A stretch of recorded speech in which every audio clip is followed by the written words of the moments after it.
La suite de ce club de l'été jusqu'à 11h avec Fred Gouati, avec notre invité Tom Leb et avec vous Margot Barallon et votre bon plan de l'été. Alors vous nous emmenez dans la région où Tom Leb aime passer ses vacances. Exactement, donc on va au Cap Ferré et j'ai trouvé le moyen de découvrir le vrai Cap Ferré, pas celui de tous les touristes, vraiment l'authentique. Et pour ça, je suis en ligne avec Marie, la fondatrice des Biclous du Bassin. Bonjour Marie.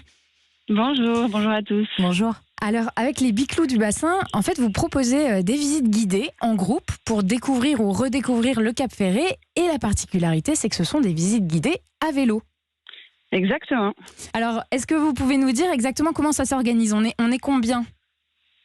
Donc, du coup, l'idée, c'est de travailler en tout petit groupe. On est jusqu'à 12 personnes maximum. On part en vélo, on fait une visite à peu près de 4 heures. Donc, il y a 3 heures de vélo où on se balade à travers les villages ostréicoles.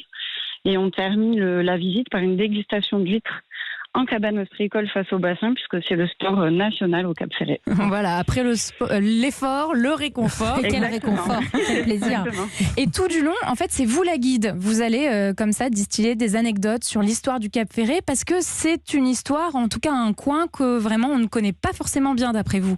Ouais, en fait, souvent, les gens passent à côté un peu du vrai caractère du Cap Ferré, de l'héritage ostréicole, etc. Donc là, l'idée, c'est un peu de sortir des sentiers battus. On fait quelques spots incontournables quand même. Et puis après, aller chercher des spots un peu plus cachés, des locaux, etc. Et d'aller découvrir ce vrai héritage ostréicole du Cap Ferré qui fait tout le caractère du site, en gros. C'est ça, donc la balade, ça part de Piquet et ça va jusqu'au village de l'Herbe, c'est ça ? Magnifique. Du coup, oui, on visite le village du Canon, le village de l'Herbe, qui sont des villages assez emblématiques, qui sont assez touristiques. Anissa pour le adore coup. cet endroit. Pour moi, l'Herbe est le plus beau c'est village hyper du Cap pittoresque. Ferré. Oui, mais c'est pas forcément le plus authentique. Donc l'idée, c'est de mixer celui-là avec d'autres villages qui sont plus méconnus, qui sont un peu plus dans leur jus, mais qui ont un charme fou, mais qui ont un charme plus authentique du coup. Et alors vous êtes originaire du Cap Ferré ? Alors moi, je suis toulousaine, donc je triche Comme moi. un peu. Je fais partie de tous. Ah voilà. Excellent cru.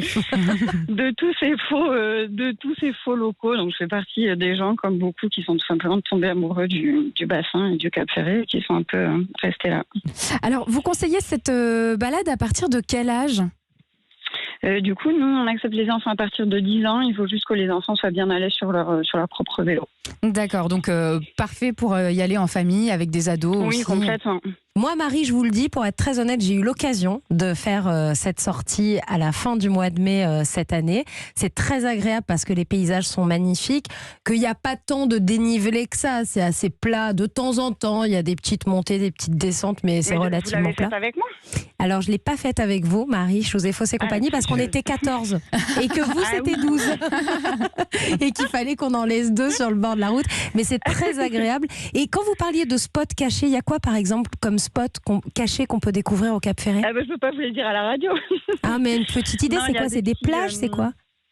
Oui, il y a des petites plages, après des bâtisses un peu emblématiques du Cap Ferré, mais devant lesquelles on passe et qu'on passe complètement à côté si on ne sait pas en fait qu'elles ont une histoire hyper riche et hyper ancienne qui est intimement liée au début de l'urbanisation du Cap Ferré. Qu'est-ce qu'on a ? Ouais, des petites plages de locaux que les gens ne peuvent pas voir s'ils ne savent pas, des petits points de vue. Parce qu'en effet, on n'a pas beaucoup de dénivelé, donc les petits spots un peu en hauteur qu'on a, on les chérit beaucoup puisque ça nous permet d'avoir des vues assez magiques sur le bassin. Des petites réserves naturelles qui sont un peu délaissées puisque les gens veulent voir la plage, mais il y a plein de petits coins vraiment pépites qui sont cachés et que les gens trouvent pas ou font pas le détour, quoi. Ça donne envie. Moi, je ne l'ai pas faite, cette balade, et j'ai envie d'y aller. Je vous emmènerai, Margot. On en parle depuis le début de l'émission avec notre invité, avec Tom Leb. Le Cap Ferré est en train de devenir maintenant un endroit incontournable. On a presque l'impression que ça devient le nouveau Saint-Tropez. Il y a de nombreuses personnalités, il y a de plus en plus de Français. Vous le vivez comment, ça, le Cap Ferré qui se remplit à vue d'œil tous les étés ? Évidemment, c'est super pour le site. Après, parfois, c'est assez limite, puisqu'on a eu un été dernier qui était vraiment... Ça saturait partout. Donc voilà, c'est difficile aussi pour nous, parce qu'on essaie de bosser à fond.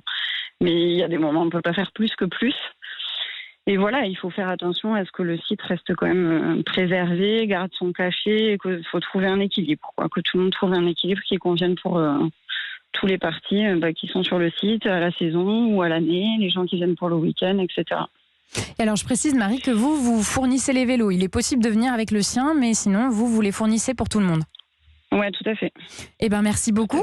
On a hâte de découvrir tout ça. Ouais, et si on veut donc profiter avec vous d'une belle balade au Cap Ferret, à la découverte des villages ostréicoles, rendez-vous sur votre site internet lesbiclousdubassin.com. Et on recommande. Exactement. Merci Marie. beaucoup. Merci à tous. À bientôt. Au revoir. Tom Leb, vous avez pris des notes, petite sortie à vélo comme ça sur le Cap Ferret, ça vous ambiance. Alors Tom Leb, il connaît le Cap Ferret quand même sur le bout des doigts, parce que vous nous disiez qu'il y a des petits recoins, il y a des endroits où il faut passer qui sont très secrets. Vous me disiez, j'ai vécu les bouchons au Cap Ferret. Je dis, mais non, on ne vit pas les bouchons au Cap Ferret, on connaît le Cap Ferret. Et en dehors des horaires, il y a des rues, des machins. Je pense à l'allée du Truc Vert. Ceux qui sont ferricapiens et qui m'entendent, l'allée du Truc Vert, c'est l'allée qui sauve. Ah, l'allée du Truc Vert. Attendez, ça s'appelle l'allée du Truc Vert. Je note parce qu'on prend la route. Ou le chemin du Truc Vert, chemin du Truc Vert. Et c'est un chemin qui part donc de cette allée et qui va dans les forêts de pins du Cap Ferret et qui fait tout un chemin jusqu'à l'embarcadère. Bah voilà. Non mais c'est un guide. Vous êtes un guide. 45 minutes. Kevin Lévy avait raison. Vous êtes un guide du Cap Ferret et c'est là que vous passez toutes vos vacances. Tom Leb. Dans un instant, on va passer à table.